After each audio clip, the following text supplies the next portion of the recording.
यो भिडियो चाहिँ अब बेलानको बेला सेल खान मन लागेर हैरान हुनुहुन्छ जो त्यसको उहाँहरूको लागि क्या म जस्तै। अनि चाहिँ कस्तो भन्दाखेरि आफूलाई जागर चलेको बेलामा चाहिँ अलिक टन्नै सेल बनाउने यसरी होइन, आफूलाई जागर चलेको बेलामा अनि खाली समय भएको बेलामा त्यो सबै चाहिँ खान हुँदैन है फेरि एकै दिनमा। त्यही भएर यसरी यो जिपलक ब्यागमा चाहिँ टक्क लगाएर 4वटा 5वटा जतिवटा अट्छ त्यतिवटा कतिवटा ब्यागमा हाल्नु मन लाग्छ होइन, हालेर चाहिँ फ्रोजनमा राखिदिने।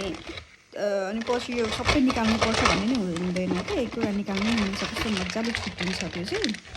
त्यो कुराहरू सबै निकाल्नुपर्छ नि त। अनि यसरी राखेपछि चाहिँ निकाल्नुलाई एकदम सजिलो हुन्छ। एउटा मात्रै निकाल्नु मन लाग्यो भने एउटा मात्रै निकाल्दा पनि भयो। अनि अब आफूलाई खान मन लागेको बेलामा चाहिँ निकाल्ने यसरी, अनि 3-4 घन्टा बाहिर राखिदिएपछि नरम हुन्छ, खान मिल्छ।